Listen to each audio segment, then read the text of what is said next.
Thank you. So I'm always a big fan of anybody that's pushing the CA industry to take it to the next level because I think it's long needed. There's two aspects to your framework that are sort of independent, right? One is how the users trust the CA model, right? And I've lost many arguments with the browser industry that thinks that users don't have the ability to make those intelligent decisions, so I won't even go there because I've lost that battle.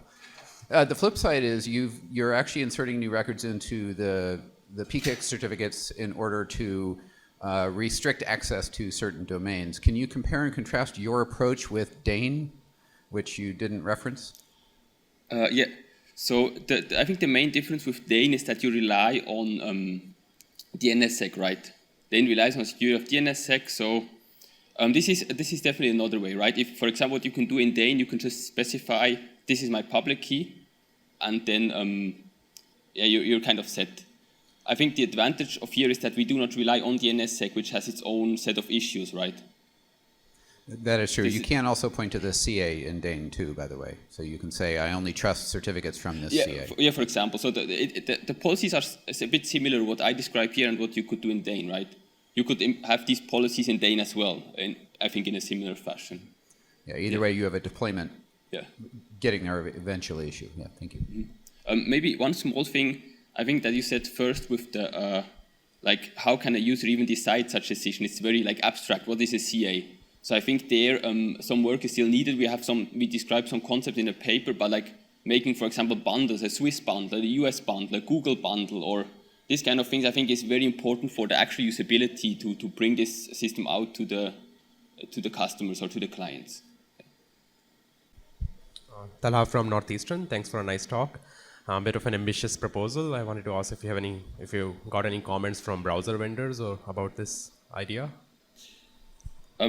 So this is probably going to be kind of a next step to look with browser vendors what they think about this. I think we want to connect with the CA browser forum as well to see what is their opinion on this.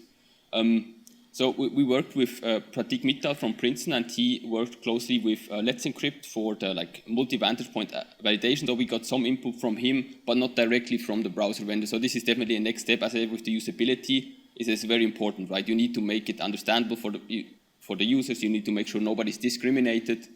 So this is definitely still a work in progress. Yeah. So regarding the trust values, are you using a rule-based system to establish those, or is this something that gets dynamically updated as you're seeing new observations or whether mistakes from CAs are being made, et cetera, et cetera? Yeah, so I think the idea would be that this will be dynamically updated.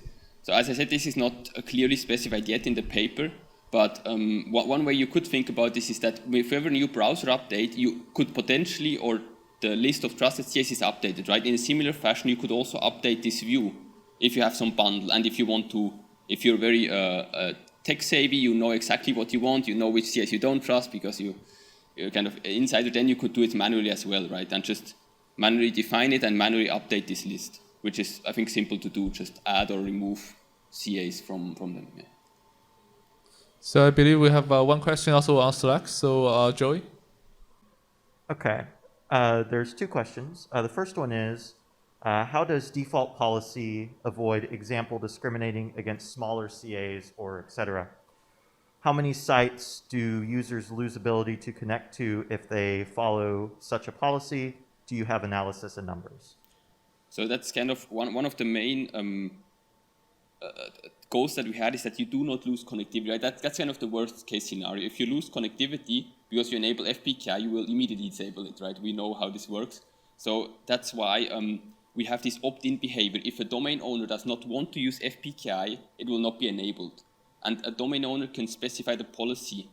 Of course, a domain owner could say, no CA is trusted to issue a certificate for my domain, but it will kind of be a self, only inflict harm on himself, what I would say.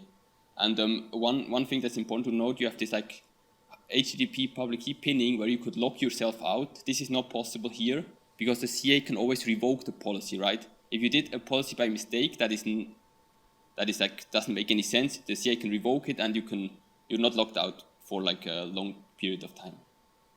And then the other question is, how is this different from SCVP, which is Server Certificate Validation Protocol?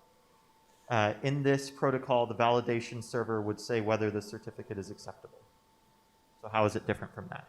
To be honest, I don't know SCVP, but from the way you described it right now, I would say that it's probably that the user has less, cannot define its own policy. It sounds like this is a server that validates. There's no, like, nothing strange going on. There's no certificate that looks malicious. But then this is maybe not your own opinion. Maybe the way how you define a malicious certificate is not the same that the server defines a malicious certificate. That would be my first, but I'm not sure about the protocol, so maybe we can take this offline as well. And there's one final question that came in just now. Could you comment about the performance/latency when validating certificates from all CAs?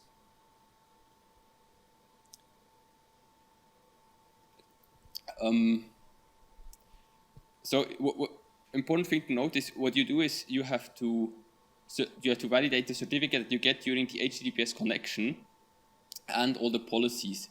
And I expect there will not be like a huge number of policies, right? It doesn't make sense to issue hundreds of policies. You can have one policy with multiple values, like the maximum lifetime and whether subdomains are allowed or not, and so on. So I would suspect there are only a few policy validations and one regular certificate validation that you have already. I think the overhead will not be significant for this.